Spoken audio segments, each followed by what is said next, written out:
Alô, Manos, Mano Dal Ponte, Humanos, Radio Show na 92, a música nos conecta, os bons papos nos conectam aqui na 92, 984410010, manda o WhatsApp pro Maninho, né, pra participar do Manos Radio Show, já segue lá, @Mano Dal Ponte, com E, @92 Rock Pop, né? E já segue a minha convidada também. Se você não segue ela, tem que seguir. Porque ela adora redes sociais, ela adora um bom papo.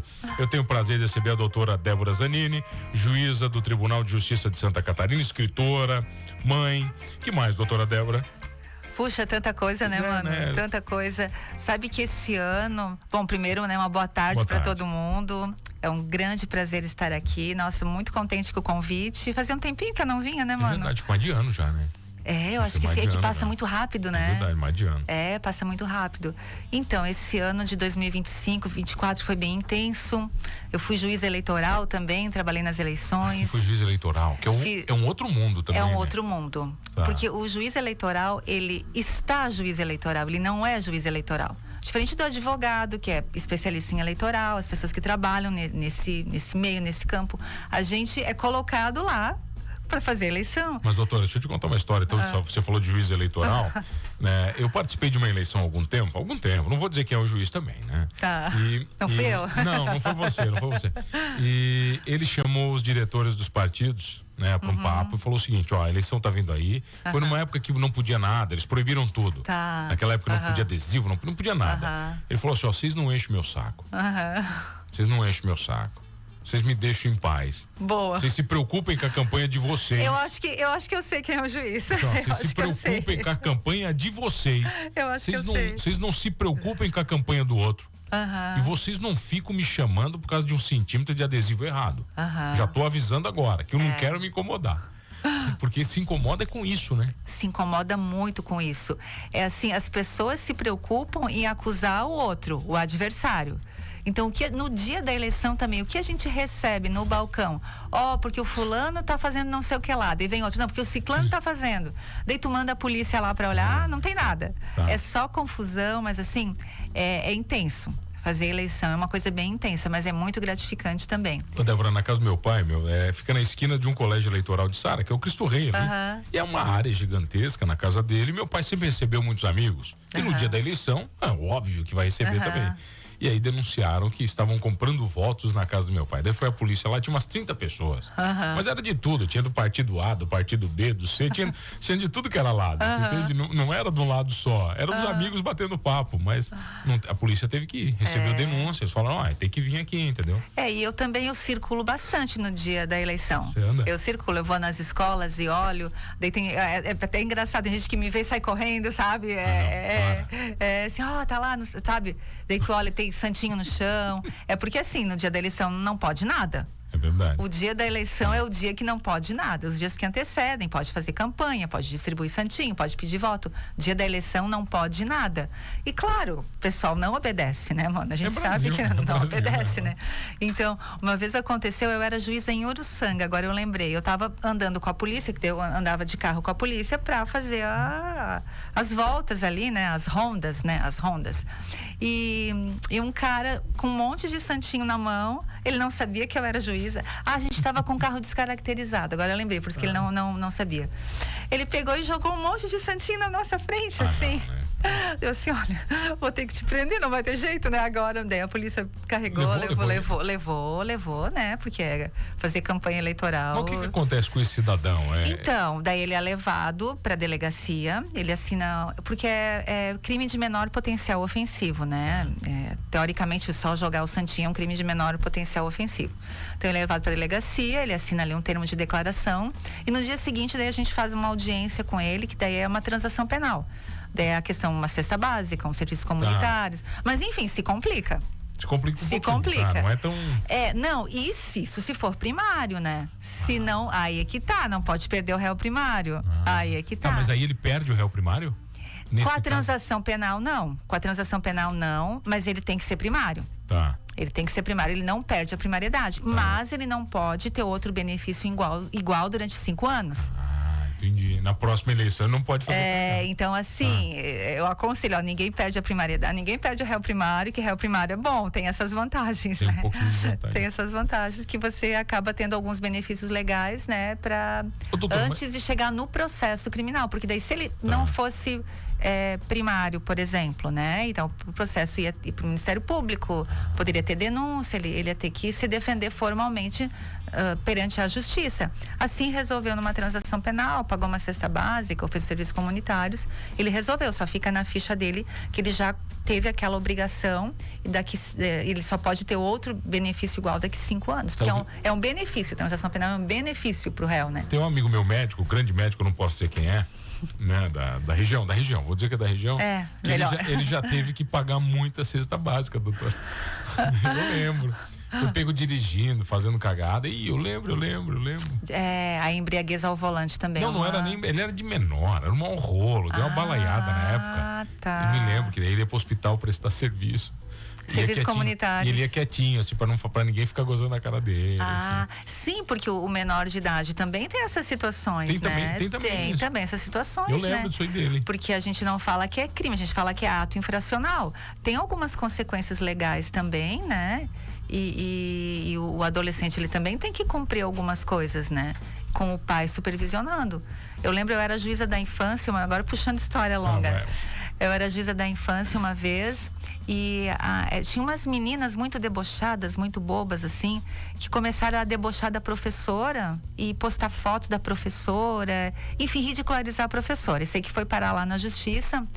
E eu assim, daí eu apliquei 6 meses de serviços comunitários para aprenderem, né? Para aprenderem a não ridicularizar as pessoas e não colocar foto, enfim. E os pais ficaram indignados comigo. Ficaram indignados comigo que eu dei uma penalidade tão alta para as filhinhas. Tu acredita? E elas aprenderam? Acho que sim, né? Acho que sim. Ô, doutora, mas tem uma questão, a gente no Brasil, a gente costuma sempre falar muito mal do que é nosso, né? A gente tem esse complexo de inferioridade. E na conversa de boteco, muito se fala que nos Estados Unidos se prende muito para que o cidadão não cometa o crime novamente. Eles prendem muito por crimes teoricamente pequenos para que o cidadão não se motive a evoluir para crimes maiores. Isso tem algum fundo de verdade na sua experiência? É o efeito pedagógico. Eu acredito que sim. Eu acho que sim. Porque lá é o país que mais prende, né, no mundo. Eu acho que sim, faz sentido, porque pensa, a pessoa cometeu um pequeno deslize, ele já foi punido severamente com aquela situação. Eu acho que ele vai pensar 2 vezes antes de fazer algo pior. Eu acho que sim, porque a prisão, né, o processo penal, ele tem o efeito da ressocialização também. É a punição e é a ressocialização. A pessoa, ela, teoricamente, teria que sair alguém melhor. Né? Porque, não sei se você sabe a origem da prisão, mano. Eu já te falei a origem da prisão? E agora? Acho que não. Você me conta tanta história, eu nem lembro. A origem da prisão é dos monges. Acho que eu não te contei, né? Essa aí não, você não falou. A origem, a prisão começou com os monges, lá no tempo dos monastérios, lá, enfim. O que acontecia? Quando os monges cometiam alguma falta, eram faltosos dentro lá da comunidade deles, um pequeno deslize, não era nem crime, era um pequeno deslize, o que acontecia? Eles iam para uma reclusão, eles iam para um quarto pequeno, só com livros para ler, ou com a Bíblia e tal, e ficavam ali reclusos nesse lugar até que eles se arrependessem e colocassem, internalizassem para não cometer outros delitos. Por isso que chama penitenciária, porque é penitência. Eles tinham essa penitência, os monges tinham essa penitência para não cometer outros delitos. Poxa, e evoluiu, né? E evoluiu. Tá, entendi. E daí Mas, doutora, se a gente pegar a idade, que a gente vê muito, né? As histórias da Idade das Trevas, as prisões eram calabouços, sim, né? Não eram prisões. Eram masmorras, né? Masmorras, era tortura, quer dizer, masmorras. Você não tinha humanidade, você não tinha nada. Né? Não. Ali dos monges era uma coisa praticamente como é hoje. Eles ficavam reclusos, trancados, mas isolados, né? Não eram celas comunitárias. Ficavam isolados e dali eles, teoricamente, saíam pessoas melhores. E essa é a origem da cadeia. Teoricamente, eles teriam que sair pessoas melhores, né? Os presos teriam que ser pessoas melhores. Mas a gente vê que na prática não acontece muito, porque a reincidência é muito alta. Eu acho assim que tem que ter políticas públicas, né, para dar trabalho. Acho que o trabalho, o estudo dentro da unidade prisional é o que vai fazer a pessoa mudar a cabeça. A mente vazia, a oficina do diabo, aquela máxima, isso mesmo, né? Isso mesmo. Imagina numa prisão, né, doutor? Você está o dia inteiro cercado de, teoricamente, gente ruim, eu posso dizer, né? Mas pessoas que cometeram crimes. Você está pensando em coisa ruim também. Porque toda pessoa tem um lado bom e um lado ruim, né? Algumas têm mais lado ruim, outras mais lado bom, né? Lá na cadeia a gente vê pessoas com lado ruim bem aflorado.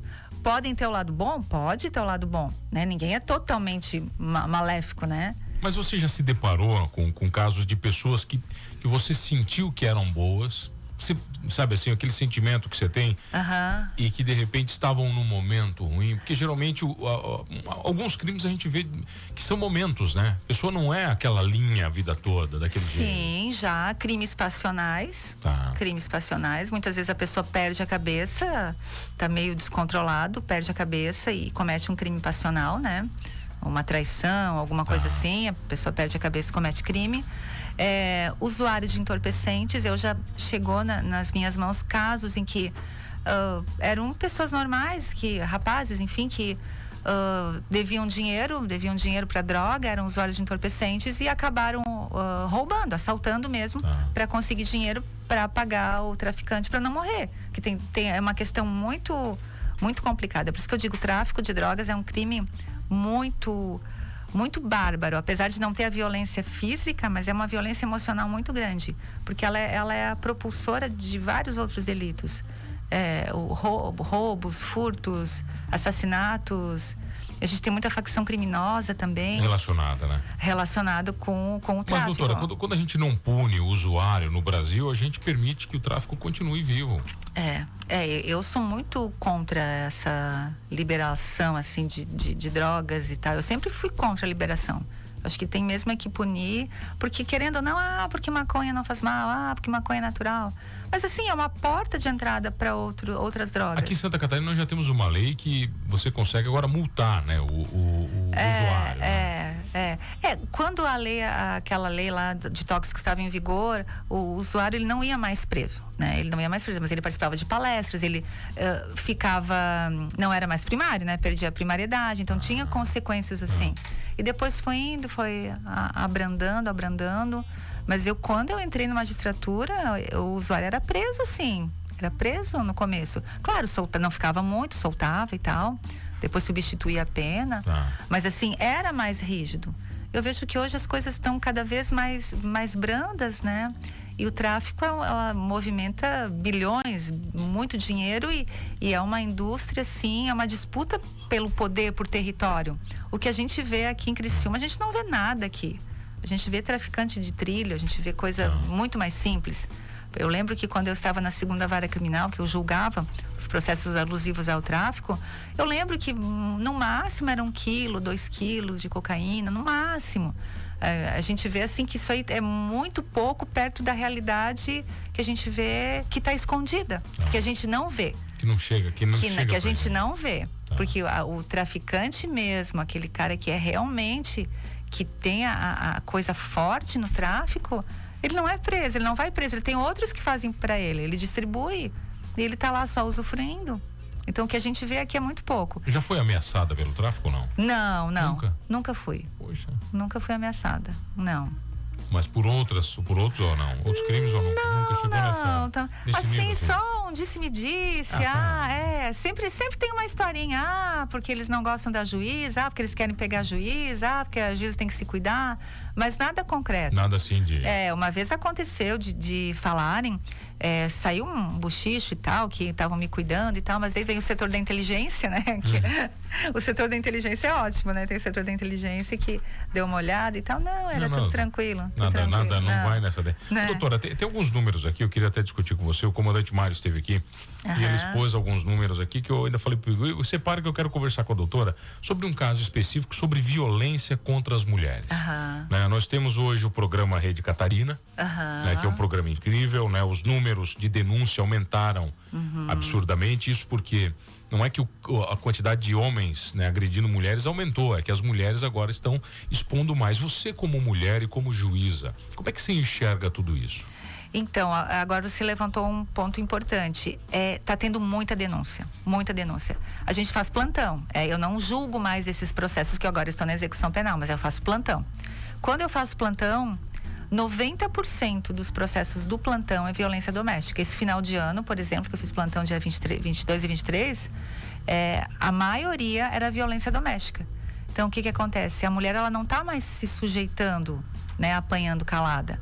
E essa rede Catarina, ela é muito boa, porque quando você dá uma medida protetiva, porque assim, dependendo da situação, você afasta o homem do lar com medida protetiva, que ele não pode se aproximar e tal. E tu insere a mulher nessa rede Catarina. Essa rede Catarina, ela é uma rede de cuidado, que a polícia cuida. Então, a mulher, ela pode chamar, ela tem um dispositivo que ela... O botão do pânico. Isso, mais ou menos assim, né? Nessa linha de botão do pânico. Ela aciona e daí a polícia vem imediatamente para que não aconteça nada. Mas aí tem outros casos que a pessoa tem que ficar presa mesmo, assim. Por exemplo, se ele descumpriu a medida protetiva.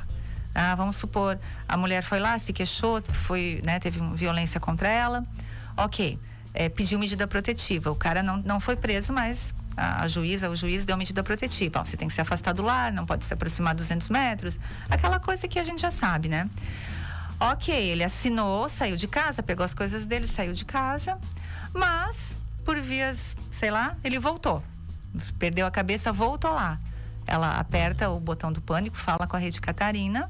E a rede Catarina, então, aciona, né? Prende ele. Daí sim. Daí ele vai para uma audiência de custódia, ele é preso e possivelmente o juiz não vai soltar, porque ele já teve uma reincidência, ele já tinha uma medida que ele não poderia descumprir.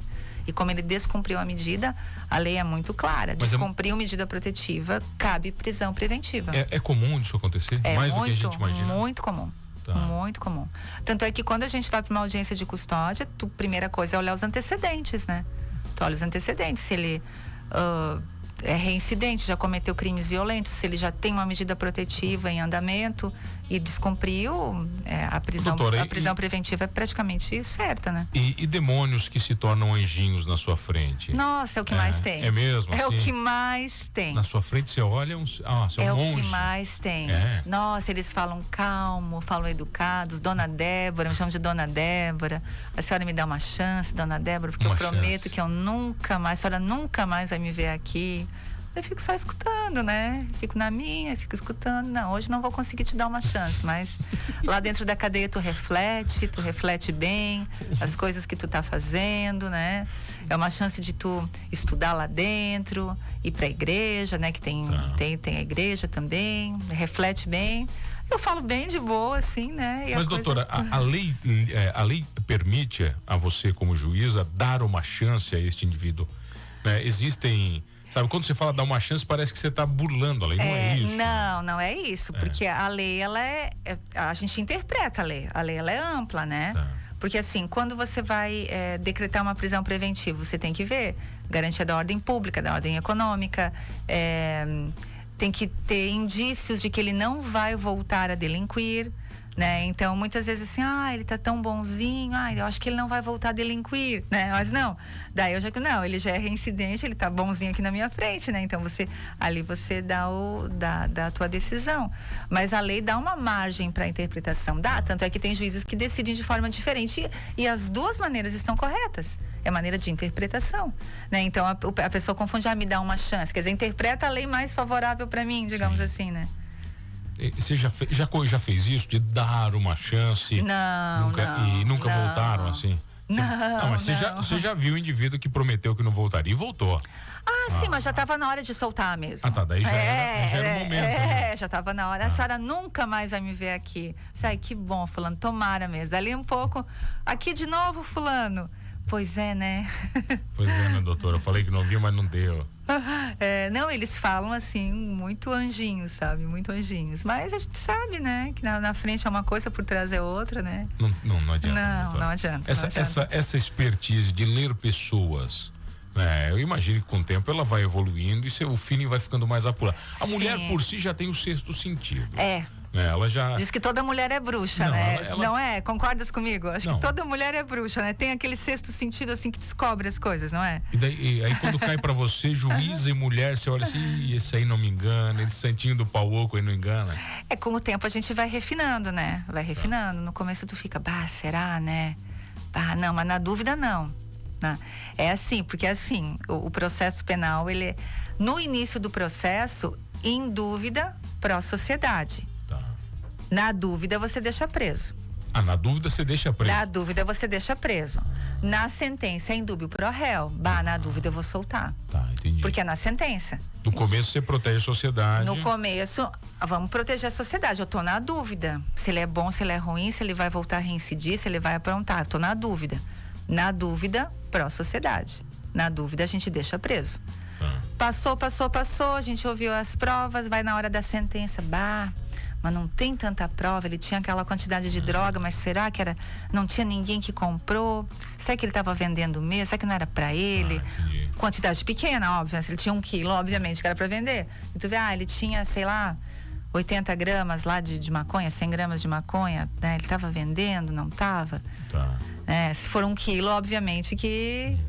Daí eu lembro que nas minhas sentenças eu colocava, com 100 gramas dá para fazer 100 cigarros, obviamente que não é para isso. Eu fazia essas comparações assim, mas tem momentos que tu fica que ficaria na dúvida mesmo, né? Dependendo, não tem nenhuma circunstância, ninguém comprou, a droga é pouquinha, o cara é viciado, porque daí o cara se declara viciado, faz exame, ele é viciado mesmo, na dúvida, em dúbio pro réu, mas é sentença. Né? No meio do processo eu tô na dúvida, daí eu vou ouvir, vou averiguar melhor, mas ele fica preso, né? Tanto é que a nossa cadeia tá super lotada, né? Nossa cadeia tá, assim, muito lotada. Vamos falar disso na volta, pode ser? Vamos. Comigo aqui ela, juiz doutora Débora Zanini, rapidinho, eu já volto aqui no Manos Radio Show na 92. Alô, Manos, Mano Dal Ponte, o Manos Radio Show na 92, a música nos conecta, os bons papos nos conectam aqui na 92, 984410010, manda o WhatsApp pro Maninho para participar do Manos Radio Show. Hoje ela comigo aqui é sócia do programa já, hein? Sócia, tá sempre comigo aqui na 92, doutora Débora Zanini, juíza. Doutora, acho que umas 5, 6 entrevistas já foram, né? Acho que mais, né? Será? Algumas, né? Algumas a gente já fez, sim. Algumas, né? Pra TV também, lembra? TV foi 1 ou 2? Acho que 2, talvez. Eu acho que foram 2. 2 pra TV. Acho que foram 2. Quando eu lancei o livro, eu lembro que eu fui. Você foi na TV, depois veio no rádio comigo. Isso, depois aqui também, acho que aqui é a 3ª, 4ª vez, Tem bastante. Quase sócia, né? Quase sócia. Você tava contando a história pra mim no intervalo aqui, um dos casos daqueles que você contou, da vovó do pó. Eu queria que você falasse, porque eu achei... a vovó do pó. Porque a gente tava falando sobre cultura, né, doutora? Sobre como é difícil a gente, às vezes, se colocar no lugar do outro, porque a gente não entende o ambiente que o outro sobreviveu, né? Exatamente. Nem viveu, sobreviveu, às vezes, né? A gente tava falando, né, que nós somos o quê? Nós somos DNA mais um produto do meio, né? E a gente vê que muitas vezes a família puxa o lado criminoso. Eu falei da vovó do pó. Ela era uma senhora com mais de 70 anos, muito idosa. E ela começou a traficar cocaína desde muito jovem, muito cedo. E ela colocou os filhos nessa profissão, né, de traficante de cocaína, e depois os netos. Eu lembro que eu prendi ela e ela tinha mais de 70 anos, daí foi presa, daí apresentou um monte de problema de saúde. Daí aquela situação, daí pede prisão domiciliar. Só que eu sou muito rigorosa com prisão domiciliar. Prisão domiciliar tem que passar por uma perícia oficial, não basta um atestado médico, tem que ser uma perícia oficial, médico nomeado por mim, que é médico do estado, o médico do IML, do IGP. Daí a gente vai pra perícia. Daí se o médico fala, olha, tá doente, ok, mas pode tratar dentro da unidade prisional. Pronto. Ok, então não tem por que ir pra casa, porque é o raciocínio, olha, se cometeu crime, se estava traficando, daí tava bom, daí foi pra cadeia, daí não pode cumprir a pena, né? E daí a gente faz assim, se o médico, eu vou muito pelo laudo oficial, se o médico diz não, tem problema, precisa tratamento, mas a unidade pode oferecer, porque a gente tem dentro da unidade, a gente tem um setor de saúde que tem médico, tem enfermeiro, tem dentista, tem auxiliares, então praticamente um postinho dentro da unidade prisional, então, E tem remédios também, tem muitos medicamentos controlados também que o Estado fornece. Então se tiver como tratar dentro da unidade, não tem porquê da prisão domiciliar, né? A senhora, você falou sobre DNA, né? Que nós somos a mistura do DNA com o nosso ambiente. Você acredita, Débora, que o mal está no DNA das pessoas? Algumas pessoas nascem com mal? Eu acho que sim. Uma vez eu vi um documentário de psicopatas, assim, que tem um negócio no cérebro que é diferente, tem um desvio, eu acho que sim. Que desliga, né? Parece que... desliga ali, a pessoa meio que perde, né? Perde o senso, né? Da empatia, né? Porque o psicopata, ele não tem empatia com a pessoa, né? Ele mata, depois ele vai no velório e chora, ele não tem remorso nenhum, né? Tem até um livro, O Psicopata Mora ao Lado, como é que é? Da Ana Maria, como é que é o nome do livro? Não sei o que, O Psicopata Mora ao Lado, que fala de pessoas normais, pessoas comuns, que não são só prisioneiros, pessoas que estragam as tuas coisas, que te machucam, que te violentam psicologicamente, que não tem remorso nenhum. É um traço de psicopatia isso também, né? Que não chegou ao extremo de um assassinato. Mas eu acho que tem pessoas que nascem com isso, sim, com certeza. E tem também a questão do meio, aquele meio, a pessoa naquele meio acostumada com aquilo, né? Uma criança acostumada, esse da vovó do pó. O filho acostumado, né? A mãe fazendo, o filho faz também. Daí o filho do filho também vai fazer. Débora, eu lembro há muito tempo, assim, de um menino que estudou comigo e depois, eu lembro dessas histórias ali em Sara, a minha mãe contou que ele, quando era pequeno, via a mãe se prostituir em casa, na frente dele. Isso aí cria um trauma. Não, ele tinha vários problemas. Depois aí você vai ligando, né, os pontos. A minha mãe contava assim, olha, isso aí não teve família, o pai bateu, foi preso, a mãe virou prostituta, fazia isso na frente do filho, usava droga na frente do filho. Você imagina o caos que... E tu sabe que a infância, ela é muito importante, né, para criar a personalidade da pessoa, para formar a personalidade. Então, eu acho que sim, é uma soma das duas coisas. Só que você, como juíza, né, você está avaliando o caso, né? É o caso. O momento. É o momento, aconteceu o crime, tem prova, é aquilo ali. Agora eu lembrei, falando em famílias, que tinha uma família, não vou dizer de onde, porque é uma cidade pequenininha, mas da região. Da região. A mesma situação, vendiam drogas. Era numa casa, a família inteira vendia drogas. E foi passando para as filhas, eram moças, eram mulheres. E os namorados também vendiam. Daí tinha uma menina que ela era menor de idade, ela estava ali naquele rolo e ela era filha daquele casal, estava todo mundo preso já.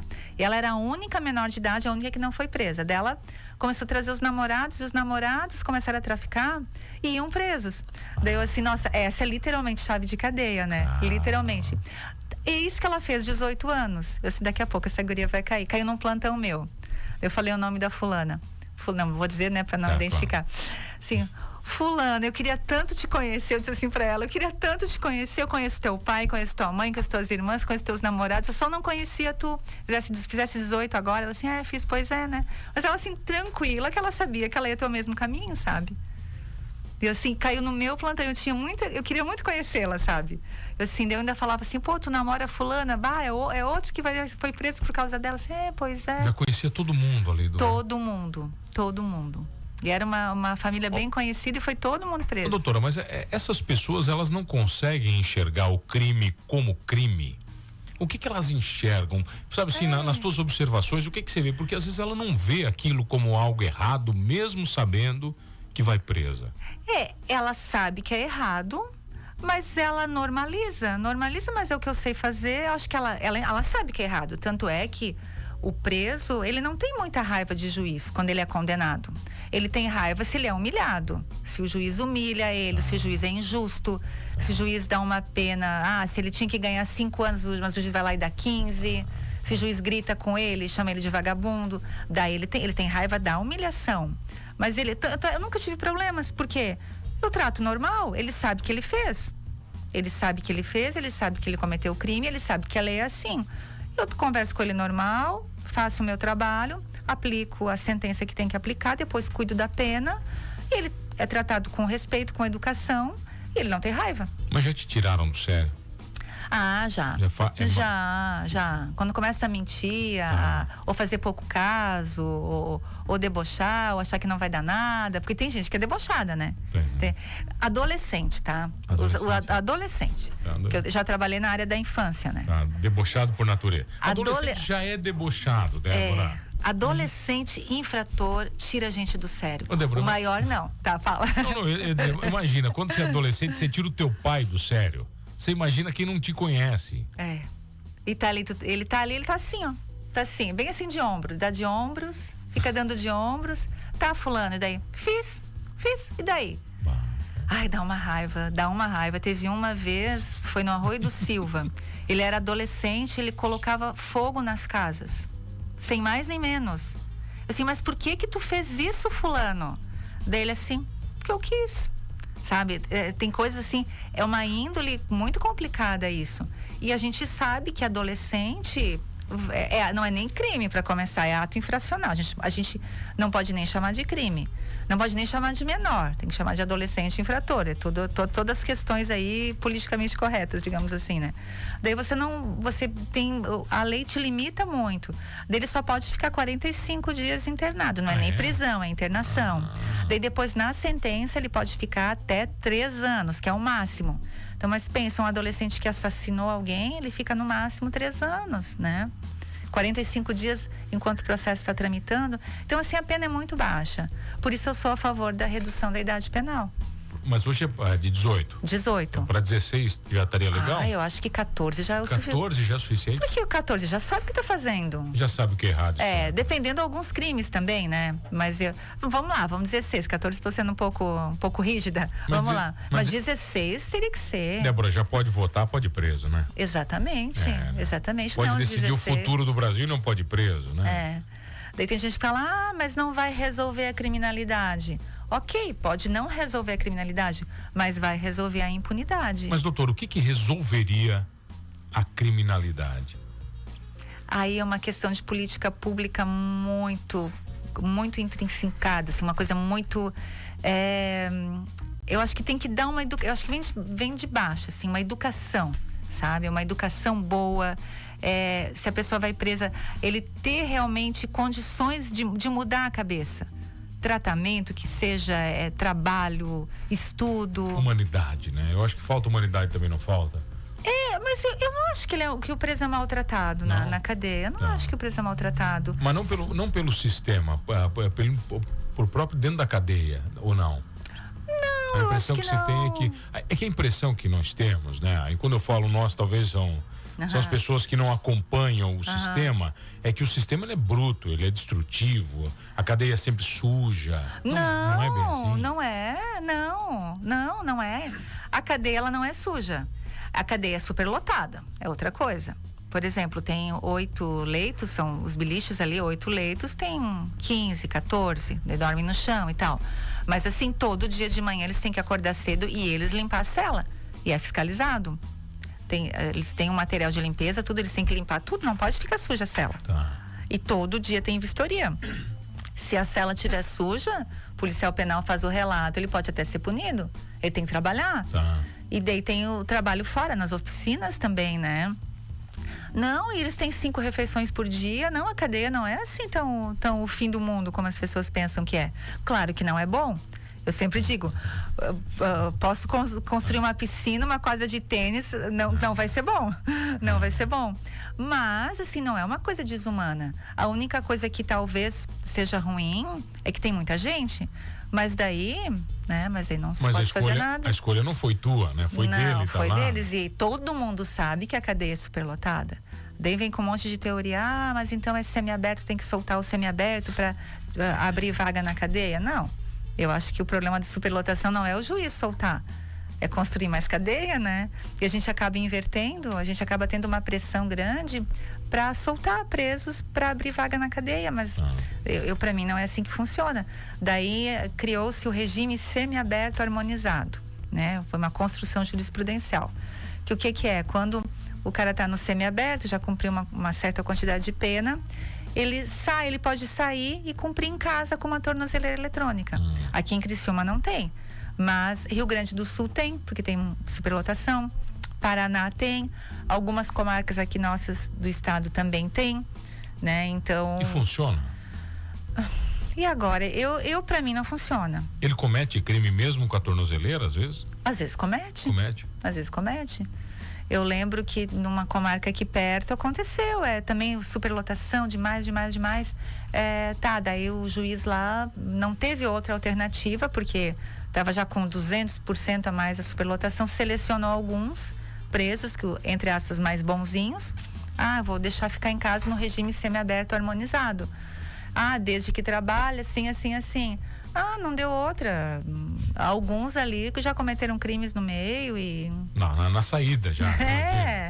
Não, então, até saída temporária tem que tomar cuidado também. Hoje a gente está deferindo menos a saída temporária, a própria legislação mudou, Permite que o juiz já não libere tanto? Eu, por exemplo, no Natal e Ano Novo não liberei ninguém. Eu baixei uma portaria dizendo que ninguém vai sair Natal e Ano Novo. O pessoal te adorou, então. Nossa, imagina, né? Foto tô na cadeia com homenagens, imagina. Nossa.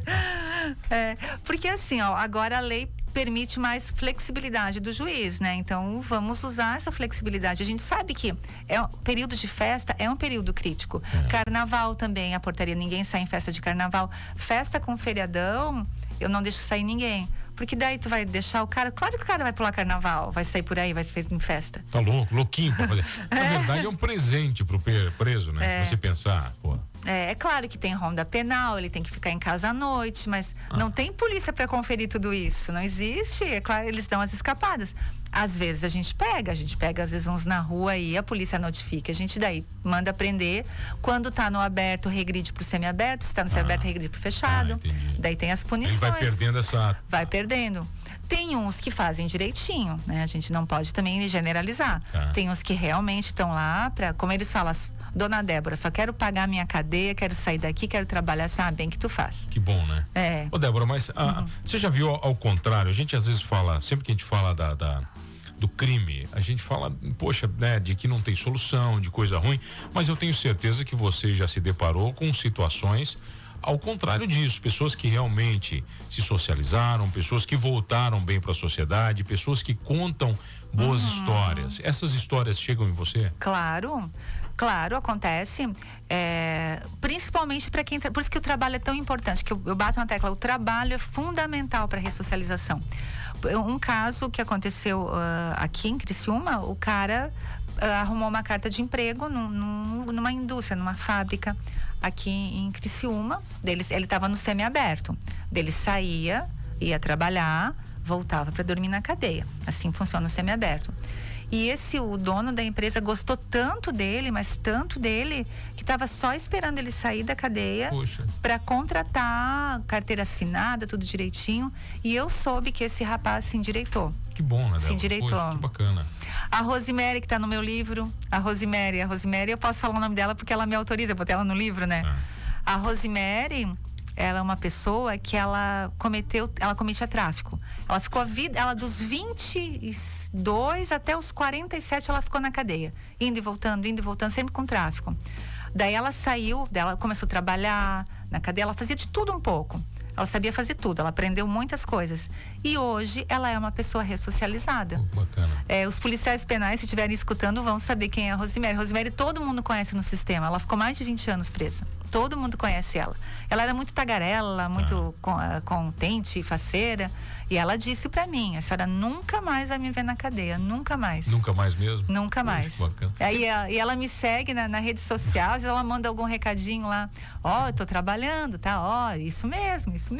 É que, Débora, é que muitas vezes só uma motivação sua como juíza para essa pessoa tem um valor muito diferente, né? Que ela tem uma cobrança nela também com você, imagino, né? E no livro eu escrevi a história dela, né? Daí eu vou pegar a autorização dela para publicar e tal, né? Daí eu fui lá, eu li a história, né? Dela assim, que história linda. Assim, ela achou a história dela linda. assim, nossa, como a senhora escreveu a minha história bonita. É que às vezes ela nunca enxergou a história dela da maneira que você enxergou, né? Ela estava no meio, né, daquilo. E dela assim, nossa, que história mais linda. Daí eu dei um livro para ela e ela guarda esse livro até hoje. Ela diz que ela é minha amiga. Tudo bem, né? Ô, doutora, boa tarde, mano, parabéns pela entrevista. Eu sou fã da Juíza. O Daniel tá mandando um abraço pra você aqui, doutora. Obrigada. Nossa, você tem fãs, hein? Opa, obrigada. Tem fãs, né? Ô, doutora, né? Mas no caso dos presos, né? De coloca, não coloca, já teve a sensação de injustiça com você muito presente, de ter errado uma sentença, ou de, sabe assim, de deferiu, tá ok, mas você ir pra casa dizendo, não, alguma coisa ainda não estava certa? Ou não? Não. Sempre foi certa? Sempre. Naquele momento era a coisa certa. Era fácil fazer. Naquele momento era a coisa certa, Porque eu acho que se depois, né, não deu muito certo, mas no momento era o certo. Você tem que fazer. Era o certo a fazer. E uma hora você tem que encerrar também, né? Imagina, uma hora tem que acabar o processo. Isso mesmo. Ele tem que acabar, senão não acaba nunca, né? Isso mesmo. Tem que acabar. Porque aqui a gente não tem prisão perpétua, né? Não tem pena de morte, não tem prisão perpétua, então a pena máxima hoje é 40 anos, antes era 30, né? Aumentou um pouco. E você é a favor da prisão perpétua, doutora? Acho que eu nunca lhe perguntei isso. Na prisão perpétua, não. Eu sou a favor. Da prisão perpétua? Perpétua, sim. Tá. Sou a favor da prisão perpétua, porque tem crimes... Tem gente que não vai se ressocializar. E tem gente que fala assim, mas aí a pessoa vai ficar na cadeia a vida toda, daí o Estado vai ficar pagando, o contribuinte vai ficar pagando. Mas é melhor do que ele ficar na rua, né? Melhor do que ele ficar na rua. Então, eu acho que a prisão perpétua, eu sou a favor, sim. Doutora, tem uma questão também que eu já ouvi muitas vezes da grande privatização do sistema prisional brasileiro. Isso pode acontecer um dia, não pode? Você já ouviu falar como juíza? Já ouvi falar, sim. Eu não sou favorável, não. Eu não sou favorável à privatização, não sou, não. Eu acho que vai tem ficar que ser... algo muito mercadológico daí? Eu acho que tem que ser estatal mesmo. Funcionário público, que não tem vínculo com ninguém, tá ali, passou no concurso, entrou, faz o serviço dele... Vai embora certo. Não é amigo de ninguém, não deve favor para ninguém. Tem isso também. Eu acho que a privatização, ela vai complicar. Porque a privatização sempre tem um chefe, né? Sempre tem alguém que pode ser demitido, né? Exatamente. Sempre tem alguém devendo favor para alguém. Mesma coisa, juiz. Aqui a gente faz concurso, né? Até eu fiz parte da banca da magistratura o ano passado, fiz parte. A gente faz concurso. Tu imagina se é como nos Estados Unidos, que é eleição, né? Que não é concurso. Eu acho que o delegado é eleito, né? O delegado, acho que o juiz... Acho que o juiz promotor também, né? É alguma coisa assim, mas enfim, não são todos os países que o juiz entra através de concurso público. Tu imagina, no Brasil, se for nomeado assim... Do nada, né? Do nada, né? Não, é muito complicado. Sempre um favor devido, né? Doutora, não dá tempo para mais nada, só para lhe agradecer sempre a gentileza, obrigado pelo carinho. Obrigada. Né? Você falou que hoje está voltando, então. Tô voltando a trabalhar. Tô voltando. Comecei bem, comecei com a entrevista, agora eu vou pro fórum, vou trabalhar. Qual o Instagram? Tá Deb Driven Rieger. Fácil, segue lá. Isso mesmo. Os fãs, né? Obrigado, doutora Débora Zanini, comigo aqui pela entrevista mais uma vez. Obrigada, eu que agradeço, foi ótimo como sempre, Sempre um prazer, obrigado, doutora Débora, obrigado a você que está comigo todas as tardes aqui no Manos Radio Show. E não esqueça de uma coisa, né, cara? Você sabe se vai fazer cagada ou não, você sabe que vai preso, somos todos humanos.